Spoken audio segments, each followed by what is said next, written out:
On graduation photo day, our class split into groups for the shot.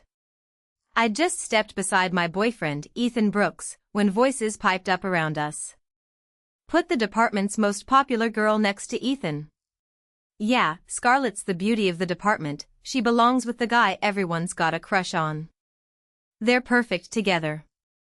Before I could process what was happening, my childhood best friend Sam Wilson grabbed my arm and gently swapped our places. Nori, switch spots with Scarlett. It's just a graduation photo. Don't be so petty about it. Ethan smiled and didn't push back. He just shifted half a step to the side, making room for Scarlett. I froze where I stood, my fingers brushing the hair clip in my hair. It was the first gift he'd ever given me.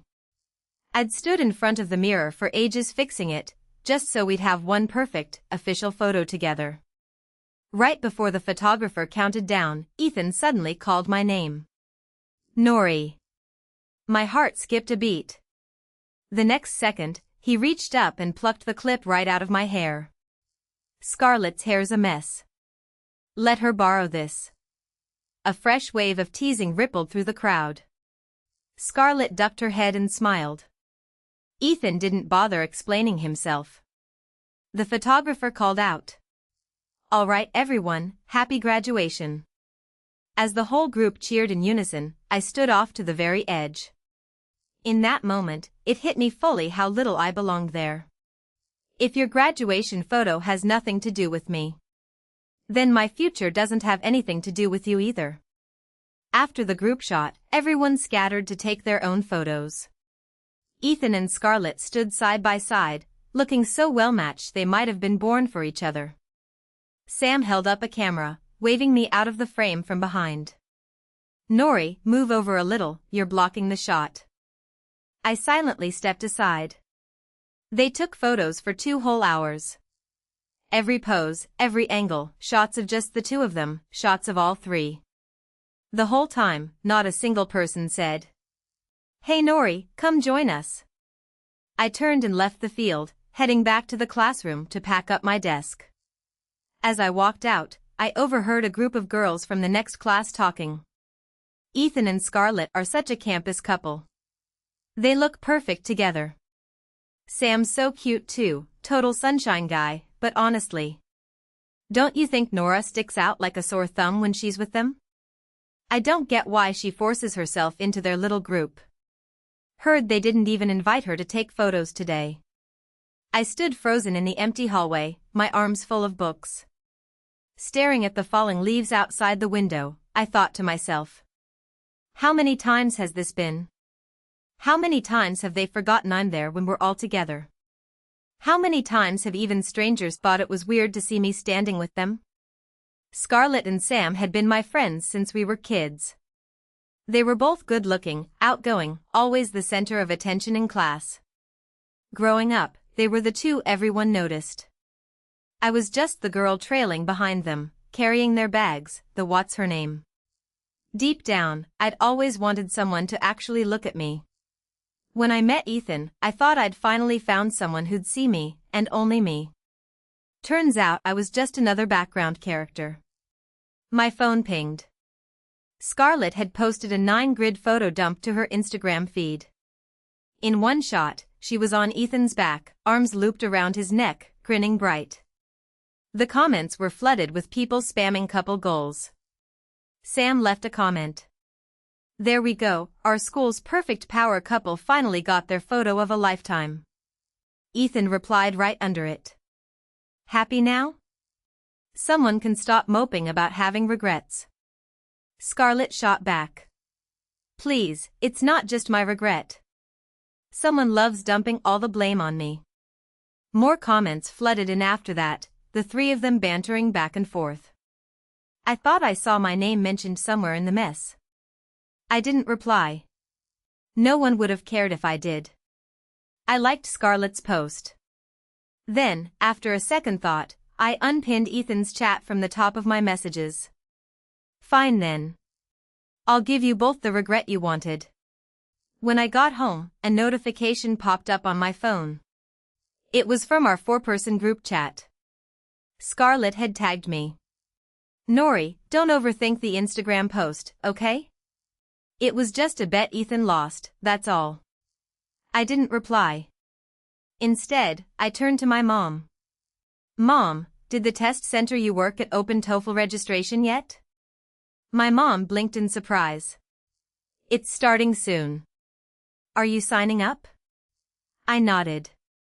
She stared at me, shocked. But I thought you were gonna move to New York for work with Ethan? Back when graduation was looming, Ethan and I had made plans to move to New York together. But at Scarlett's birthday party, I'd accidentally seen a handwritten letter Ethan had written her. That's when I found out he wanted to go to New York for her. Sam was planning to move there too. He said the three of them could look out for Scarlett together. After a long, excited discussion about their plans, they finally remembered I was sitting there. Ethan had said offhandedly, Nori should come too. More people, more help. They'd picked New York entirely for Scarlett. For me? I was just an extra pair of hands. I forced a tight, wobbly smile. I don't really want to go anymore. It didn't matter if I was there or not, anyway. Nothing would change. My mom held my gaze for a beat, then softened. She didn't press for details, just reached over and stroked my hair. All right. We'll get your application sorted once your TOEFL scores come in. I nodded, then shut myself in my room. When I picked up my phone again, I saw Ethan had replied to the group chat for me. Please, Nori's way too mature to get upset over something this small. You know she's the bigger person. I stared at the words, the bigger person, and didn't move. The truth was, I did mind. Ethan was my boyfriend. Yet everyone thought he and Scarlett were the perfect match. He never set the record straight. He just let everyone joke about it. It ate at me. I'd told him how I felt before, too. That night after the four of us saw a movie, walking back, I'd squeezed his hand and said, Ethan, can you please not hang around Scarlett so much? He'd given me a surprised look, then laughed it off like it was nothing. He ruffled my hair, his tone fond and exasperated. You think I want to? If she wasn't your friend, I wouldn't put up with how entitled she is. Come on, be the bigger person. Don't make a big deal out of nothing.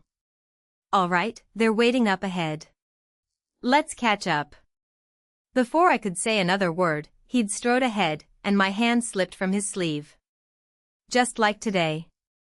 Every time I tried to speak up, to push back, he'd brush it all away with that one word, mature. The bigger person. Right then, another voice message popped up in the group chat from Scarlett. Don't get cocky. Next time you end up in my hands, it won't just be a piggyback ride. Ethan replied instantly. Please. Like I'm scared of you. I opened my private chat with Ethan. Last night, at 8 o'clock, I'd sent him a job posting in New York, saying I wanted to apply. 2 hours later, he'd replied, yeah, sounds good. Scrolling up, the last message before that was from 3 days ago. I'd asked how his senior thesis was coming along. He'd replied an hour later, it's fine. But in the group chat, at the exact same time I'd sent him that message, he'd been replying to a meme Scarlett sent. The further back I scrolled, the longer and more thoughtful his replies to me were.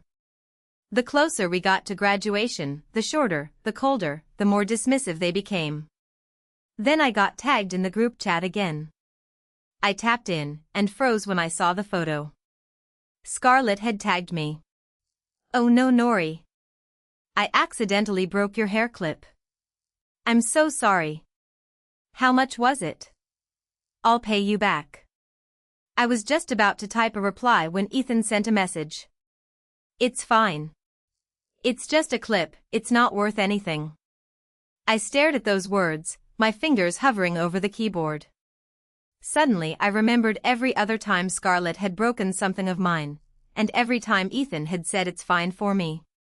When Scarlett accidentally tore up my Olympiad exam registration form, Ethan had crumpled it up and tossed it in the trash.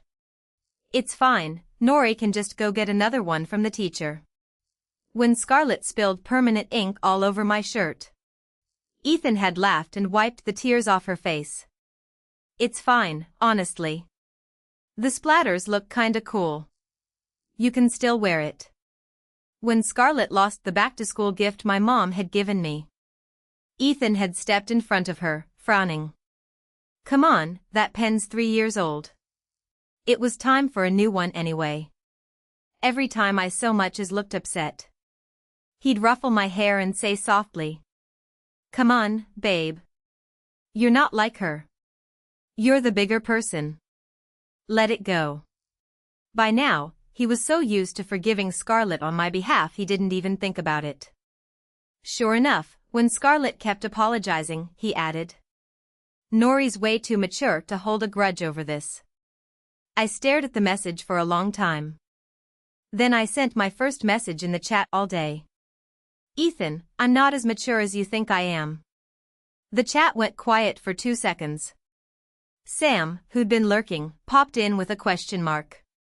The next second, Ethan was calling me. "Nori, what is your problem?"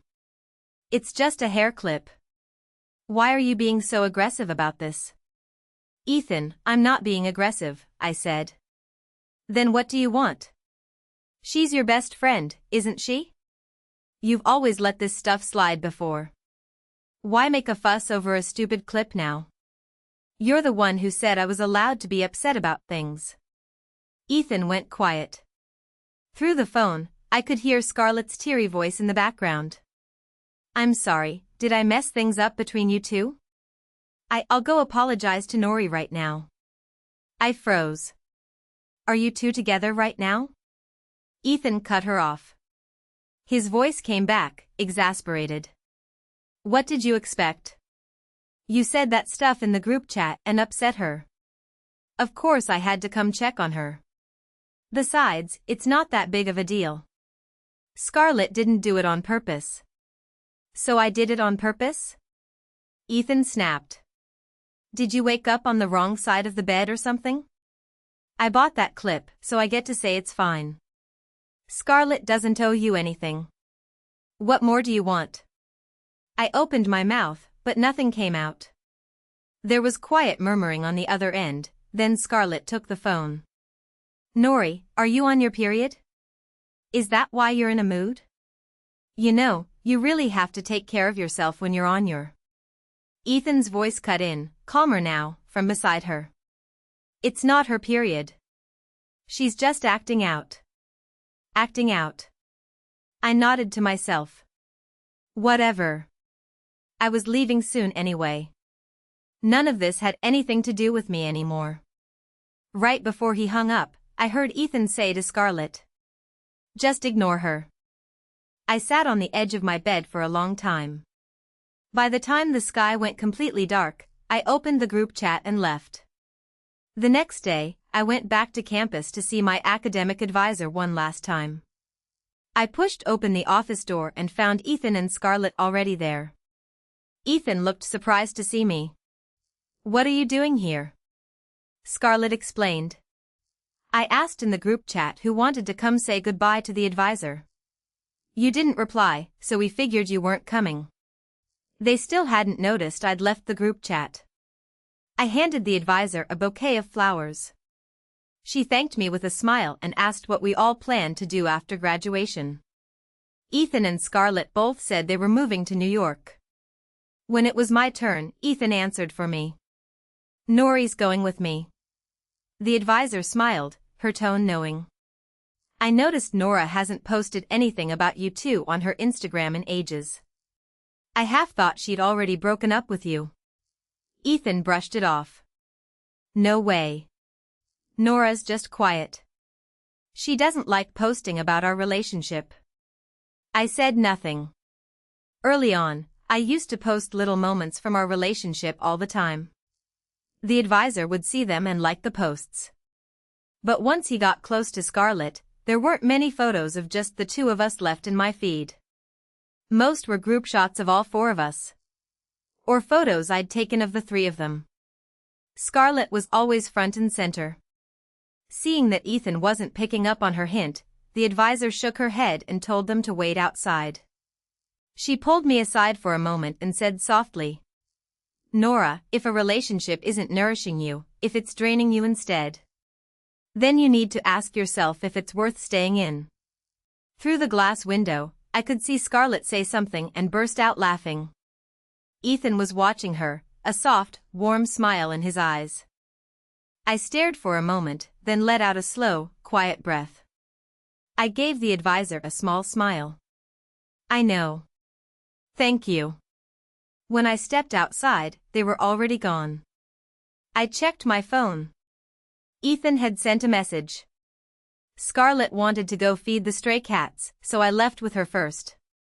"Remember to book the 9 a.m. train to New York. Scarlett and I are both on that one. Get the same time. We'll meet you at JFK. See you there." I smiled, light and unburdened, and replied, "Okay." Boarding day was bright and sunny. I dragged my heavy suitcase into the airport, but Ethan was nowhere to be seen. A moment later, his message popped up. "Nori, Scarlett's stomach's upset, so we boarded early. When we land in New York, I'll take you out for cheesecake. Be good, okay?" I didn't reply. I just deleted Ethan from my contacts. Ethan, I never wanted to be good. And I wasn't going to wait around for you to notice me anymore. I tucked my phone away and turned toward the check-in line for my international flight. The plane landed at 3 in the afternoon local time. When Ethan and Scarlett stepped out of the airport, Sam was already there waiting. "Took you too long enough," he complained. "I told you we should all book the same flight." But no, Scarlett had to sleep in. Scarlett pouted. "What, you got a problem with that?" Sam laughed and took her suitcase from her. "Wouldn't dare. Our princess? None of us want to get on your bad side." Ethan walked up behind them, waving his phone. "Car's here. Let's go." "Wait, hold on," Sam said suddenly. "Where's Nora?" The reminder made Ethan realize one of the four of them was missing. He rubbed the back of his neck, awkward, and pulled out his phone to call. "Let me see where she is. Nora's always running late." Scarlett rubbed her sleepy eyes. "She's probably still making her way through the terminal. She's not a kid. She's not gonna get lost. Can we just go? I'm exhausted." Ethan held the phone to his ear and gave a helpless laugh. "We already left without her once cause of you. If we do it again, she's actually gonna be mad at me." Scarlett rolled her eyes. "I'm sick, come on. I'll mediate if you two fight, okay?" Sam chuckled. "Fine, fine. When she gets here I'll tell her off for being late. Happy?" They waited in the airport for an hour. Sam frowned. "Why isn't she out yet? You said you were on the same flight." Scarlett said. "Nora's always been slow. What's the rush?" Ethan said. "Her phone's off. Let me call her mom and ask." When the call connected, Ethan spoke warmly. "Mrs. Ellis, has Nora talked to you lately?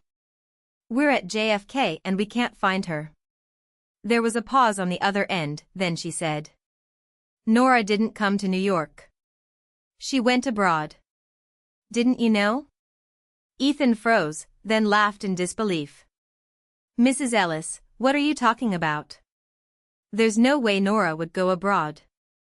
On the other end of the line, Mrs. Ellis was quiet for a beat. "It's true, Ethan. She left the country. I'm surprised she didn't tell you." Her voice was calm, almost politely distant. "She called me before she left. Said she'd made up her mind a long time ago." Ethan's smile was frozen stiff on his face, but the light in his eyes had gone out. "Mrs. Ellis, you're joking, right? I wouldn't joke about something like this." Mrs. Ellis sighed softly. "Nora's never liked being a burden. But once she makes a decision, nothing can change her mind. You, take care of yourself. The dial tone after the call cut off felt like a needle piercing his eardrum. Sam was the first to snap, his voice loud and angry. What is Nora's problem? Is she messing with us? His voice echoed in the empty parking garage, sharp with the anger of being played for a fool. Scarlett frowned too, disappointment heavy in her voice. This is really out of line, Nora. Just leaving without a word? We stood here waiting for over an hour like idiots. Does she even consider us her friends? Ethan stood frozen in place, phone still pressed to his ear, like someone had hit pause on him. He barely heard Sam and Scarlett. His head was buzzing, one sentence looping over and over, she went abroad. How could that be? How could Nora just leave? She'd always been the easiest one to count on. Quiet, steady, always there the second he turned around. He'd told her to book the 9 a.m. ticket, and she'd done it. He'd said they were moving to New York, and she'd said okay. She never said no. Ethan's hand slowly fell to his side. He suddenly remembered what the advisor had said that day in her office. I half thought she'd already broken up with you. He hadn't understood it then. He'd thought the advisor was overthinking things. He and Nora were fine. Nora was just quiet, just private. But now those words landed like a long overdue slap across the face. The advisor had seen it. A total stranger had seen it. Only he hadn't seen a thing. Or maybe he'd just never bothered to look. Sam was still furious. He pulled out his phone and opened the 4-person group chat, typing furiously. No way. I'm gonna ask her what her problem is. His finger froze above the screen. Holy shit, Sam blurted out. She left the group chat. Ethan snapped out of it and snatched the phone from his hand. The chat showed 3 members. Ethan Brooks, Sam Wilson, Scarlett Reed. The contact saved as Nori was gone. Gone like she'd never been there at all. Ethan fumbled for his own phone, hands shaking as he pulled up the group chat. Same screen. Same 3 people. He had no idea when she'd left. Last night? That morning? Or had it been weeks ago, some late night when he'd forgotten to reply to her messages again? He stood there, not sure if he was angrier or more terrified. It was a strange feeling, like someone had reached into his chest and pulled something out.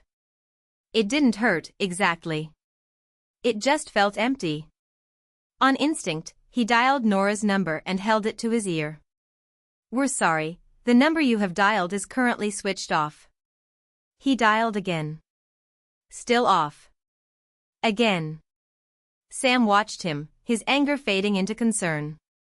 Ethan, you okay? Ethan ignored him, hitting redial over and over, every time met with the same automated voice. It slowly dawned on him. Nora had blocked him. Nora, who always texted back instantly, who never hung up on him first, had blocked him. Scarlett watched his face go pale. She opened her mouth like she wanted to say something. But in the end, she just said quietly, Ethan, let's go to the hotel. We can talk to her when she calms down. Ethan didn't move. He stood at the entrance to the parking garage, surrounded by rushing travelers, under the bright glowing sign that read Welcome to New York. And suddenly the city felt huge. Huge and hollow and cold. Because Nora wasn't in it. The plane landed early morning local time. The sky was gray, and a thin layer of mist fogged the windows. I turned on my phone and called my mom first. She picked up on the first ring, her voice rough from staying up late. Nori? You landed safe? Yeah, I'm here. I dragged my suitcase toward the exit, and hearing her voice made my throat tighten. Good, that's all that matters. She paused, then added, oh, and Ethan called me, by the way. I pressed my lips together and said nothing. Her voice lightened. But don't you worry. I handled it. Told him you went abroad, and didn't say where. You just focus on your studies, baby. Don't think about any of that. Mom's here for you. I smiled and hummed in agreement, but my eyes stung. I hung up and stood in the foreign airport, taking a deep breath. The air smelled like coffee and disinfectant. Everyone around me spoke a language I could barely follow. Everything was new, everything was strange. But weirdly enough, I wasn't scared.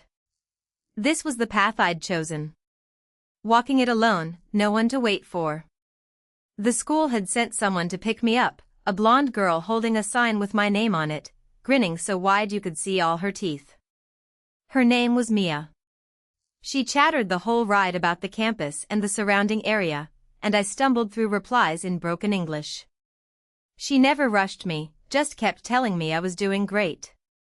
At the dorms, I met my roommate, a girl from the southern US named Chloe Miller. She lived up to her name, warm and bright, with crinkly smiling eyes that felt like coming home. She helped me haul my suitcase upstairs, then dragged me to the grocery store for supplies, talking a mile a minute the whole way. Nora, you're so nice and quiet. Unlike me, I talk like a machine gun, I swear. I blinked in surprise. No one had ever said I was nice before. Most of the time, people said I was too quiet, too withdrawn, that I was embarrassing Scarlett. Chloe didn't notice my distraction. She just kept firing off questions, what I liked to eat, what shows I watched, if I wanted to get a gym membership with her. Her questions came fast and thick, but they never felt intrusive. Because she was looking right at me, actually waiting for my answer. It wasn't the polite kind of asking where they glance away the second they finish talking, waiting for someone else to jump in. Whatever I said, she listened.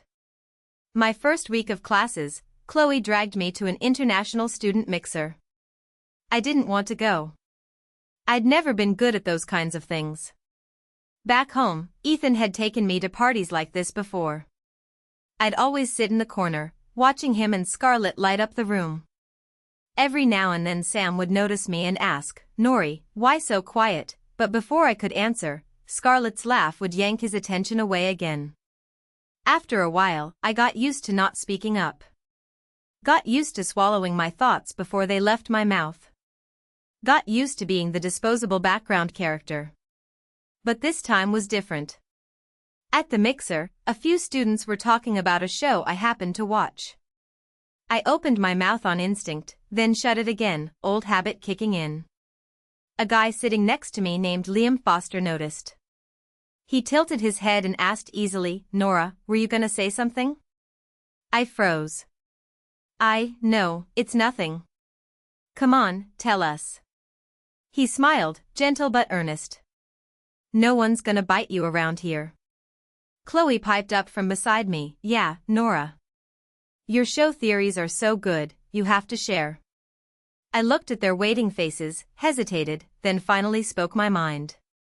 I stumbled over my words, nowhere near as smooth as the people around me. But the second I finished, Liam was the first to clap. "See? That was great." Chloe winked at me like she'd known it all along. I looked down, and my nose stung a little. Not from sadness. From what it felt like to finally be seen.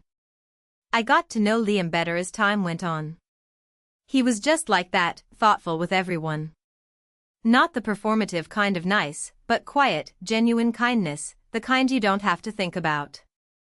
During group discussions, if someone got cut off mid-sentence, he'd wait for the room to go quiet, then turn to them and say, "You were saying? Go on." If someone shared an idea everyone else brushed off, he'd sit with it for a second then say, "Actually, that's a really good angle. Let's talk about that." He treated me the same way he treated everyone else. He never fussed over me. But he never ignored me, either. For me, that was everything.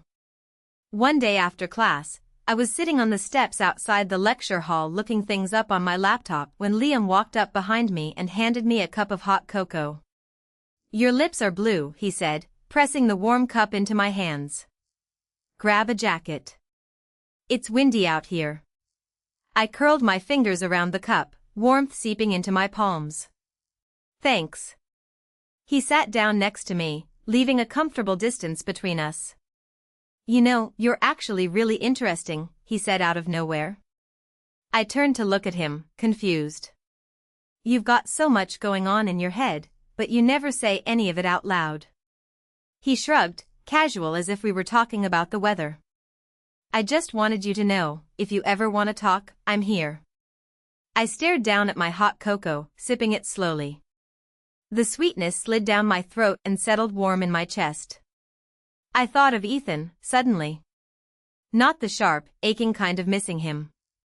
Just a quiet, distant memory, like a story I'd read a long time ago, where the characters had already faded. Ethan had never talked to me like that. He always spoke for me. Always decided things for me. Always answered for me. He'd said, "Nori's going with me." He'd said, "Nora's just quiet." He'd said, "Nori won't mind." He never once asked me, "Nori, do you mind?" And somehow, I'd gotten used to it. Gotten used to being arranged, gotten used to being overlooked, gotten used to being the quiet, easy girlfriend who never caused trouble. Steam curled up from the hot cocoa, blurring my vision. "You okay?" Liam asked from beside me. I shook my head and smiled. "I'm fine. It's really nice here." Time passed faster than I expected. The new program was intense, the coursework heavy, but I loved how full it made my days feel. Every morning, Chloe would whack my bed with a pillow and yell, "Nora, get up, we're gonna be late," and we'd both scramble to get ready, sprinting to the lecture hall with toast hanging out of our mouths. Sometimes Liam would be waiting at the crosswalk with 3 coffees, handing them over when we ran up, then teasing, "Last place again, you two." I'd be gasping for breath, but I couldn't stop smiling. This life was loud, and real, and warm. I was needed. I was seen. I wasn't the afterthought anymore. One afternoon, we didn't have class. Chloe and I were holed up in the dorm working on papers when Liam texted asking if we wanted to hit the library. I was just about to reply when my phone rang. An unknown number. I answered, and before I could speak, a familiar voice came through the line. "Nori." My whole body went rigid. It was Ethan. He sounded exhausted, rough, like he hadn't slept in days. "Nori, where are you? I've been looking everywhere for you." I tightened my grip on the phone. "How did you get this number?" I asked everyone, went everywhere. He didn't answer my question, his voice tight and frantic. "Nori, why didn't you tell me you were leaving? Do you have any idea how long I waited at the airport? Do you know how?" "I don't," I cut him off. The line went quiet for a few seconds. "Nori, don't be like this. Is there something you needed?" "I'm busy." "Nori." His voice rose, like he was scared I'd hang up. "I'm sorry. I was wrong. I ignored you, and I'm sorry. Just, let's talk about this, please. I'm hanging up now." "Nori." I set the phone down and stared at the unknown number for a long time. Chloe poked her head up from behind her laptop, cautious. "Who was that?" "No one."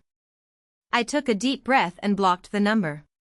I thought that would be the end of it. I had no idea Ethan would show up in person. It was Friday afternoon. I'd just gotten out of class, hugging my textbooks to my chest as I walked out of the building. The autumn sun was thin and golden, and the air smelled like grass and fallen leaves. I was texting Chloe back when a figure stepped into my peripheral vision. He was standing under the ginkgo tree by the entrance, wearing a crumpled dark jacket, his hair messy, dark circles under his eyes. He looked out of place against the bright, neat campus. I stopped walking. Ethan looked up, and when his eyes locked onto mine, something flared to life in them. I knew that look. It was the same light he'd get in his eyes every time he walked toward Scarlett. But this time, he was walking toward me. "Nori." He closed the distance fast, his voice thick with raw, unfiltered relief. "I found you. You have no idea what these past few weeks have been like. He reached for my hand. I stepped back, pulling my hand away, and looked at him calmly. Watch your distance. He froze. His hand hung in midair, lost, like a bird with nowhere to land. Nori? He stared at me like he didn't recognize the person in front of him. I said nothing, just stood there. This distance was good. Not too close, not too far. Just enough to see the line between us. The excitement drained from Ethan's face, replaced by something I rarely saw on him, helplessness. His voice softened, almost pleading. Nori, I was wrong before. I'm sorry. I'm so sorry. I ignored you. I didn't take care of you. I know you're mad. You have every right to be. This is all my fault. Come back with me. Come back to New York. We can start over. All of it. A ginkgo leaf spiraled down and landed on his shoulder. He didn't brush it off. I looked into his bloodshot eyes, and felt none of the satisfaction I'd thought I would. None of the longing, either. Just a quiet, distant calm, like looking at something through a pane of glass. Ethan, I said, my voice steady, like I was stating a simple fact. I'm not mad. I just don't need you anymore. He flinched like he'd been hit. Nori. Go home, I said, hugging my textbooks tighter and walking past him. He called my name behind me, his voice shifting from frantic to cracking, then to a low, desperate plea. Nori, just listen. I didn't look back. That night, Chloe somehow heard about what happened. She climbed carefully onto my bed and asked if I wanted to talk about it. I leaned back against the headboard and set my phone down. He's my ex, I said. I didn't tell him I was leaving the country. Chloe's eyes went wide. Did he do something to you?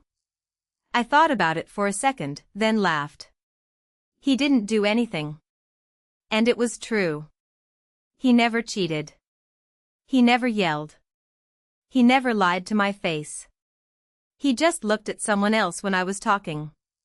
He was with someone else when I needed him. He was busy taking care of someone else every single time I waited for him. He just never really saw me. Chloe was quiet for a moment, then wrapped her arms around me. It's okay, Nora, she mumbled into my shoulder. You've got us now. I patted her back and hummed softly. Ethan didn't leave. He booked a room at a hostel near campus and waited for me on my walk to class every day. Sometimes he had a cup of bubble tea, sometimes a bouquet of flowers, sometimes nothing at all. He just stood there, stepping forward when he saw me. Nori, did you eat breakfast? Nori, it's getting cold. Bundle up. Nori, I checked your schedule.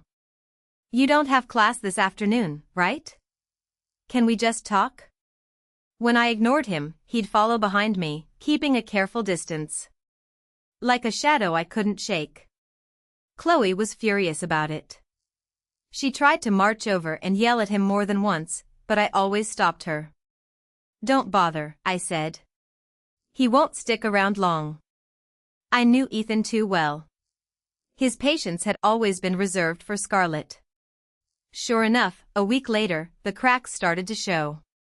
That afternoon, I was in the library doing research when my phone rang. It was Scarlett. I almost didn't answer, but I picked up just in case it was something important.